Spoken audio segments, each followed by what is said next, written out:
مسؤول هاجي ما إني حصان طول أو قبطان بتريا مذكي في الرهبي كمسؤول هاجي ما إني حصان طول أو قبطان بتريا وحان حسوستا دور dhacdooyinka aan xasuusto waxa kamid ah gubidii barkadaha dadka laga gubi jiray laga qarxin jiray matooradii la fuqsan jiray kufsigii lagu sameyn jiray gabdhaha xirxiridda dadka la iska xirxiri jiray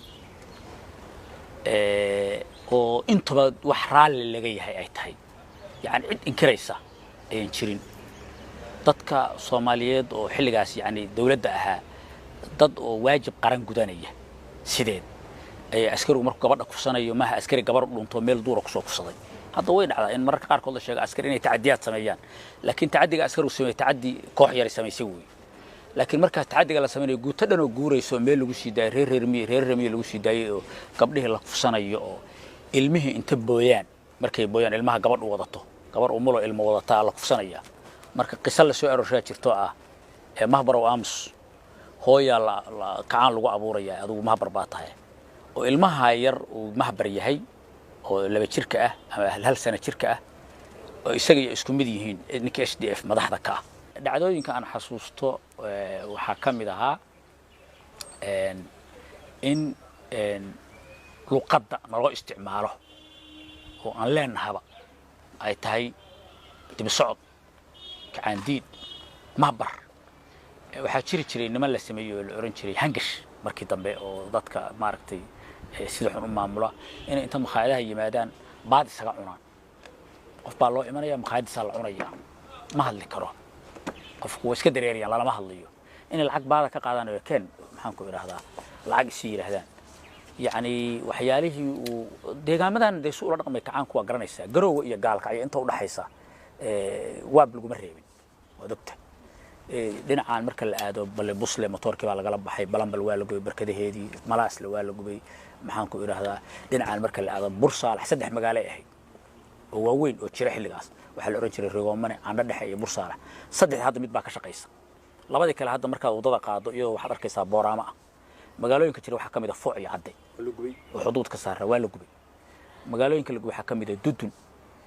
oo iyadoo 3 magaalo ahayd oo hadda hal magaalo ka ah iyagana waa la gubay magaalooyinka laba barkood laga qarxiyay Galxamur baa kamid ah ma aqaan magacyadooda nimankii lahaa damar joog barkad baa laga qarxiyay dadka dawladdu waxay maamulaysaa ilaa war dheer markii ay jabhadu bilaabanaysay dabcan dadku kulliga jabhada inuu aado kuma talagalin laakiin dadka dawladda dabada ka xaqdo jabhada u dirtay dawladda waqtiga wadanka ka jirtay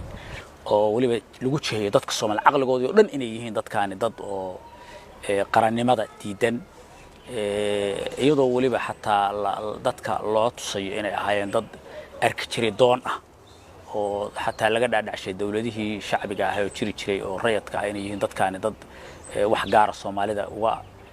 gaar ka liqi jiray oo dawlad si gaar ah u maamulan jiray oo dadka yani waxyaalaha inta la isku qabadsiiyay haddana diidan dawladnimada iyo horumarka iyo kacaanka iyo laba kacalaynta iyo sinaanta iyo badadkii loo tusay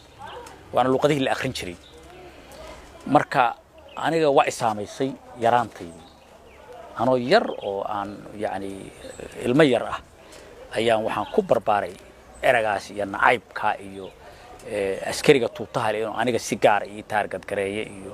dhibaatooyinka deegaamada aniga aan yani ku koray ama deegaamada u dhow ka dhici jiray iyo hebel baa la xiray iyo qofku inuu ba ka baqo inta la xiray in la toogto iyo qofka la xiray waxa laga baqay inuu la soo celin saa u joogto waxa arkaysaa gaari is soo taagay meel tuulo anigu aan ku koray gaari iljiya is soo taagaya laba oday oo magaalada ama macdaar ku haysta dukaameer ku haysta ama xoogaa magaalada ka caanay buu qaadanaya marka subax marka la soo bixay hebel waa la tagay qofkaas marka maxabsi fog buu aado intaas uu maqanaanaya bal la dilaya inta badan laga baqi jiray waxa qofku waa dhimanaya in la dilo hadiyo dadii awratu laba malik kifaari lahayo dihalgani lahayo jingudu lehsi ogaashino jiyo aligi jaadu hadiyo dadii awratu laba malik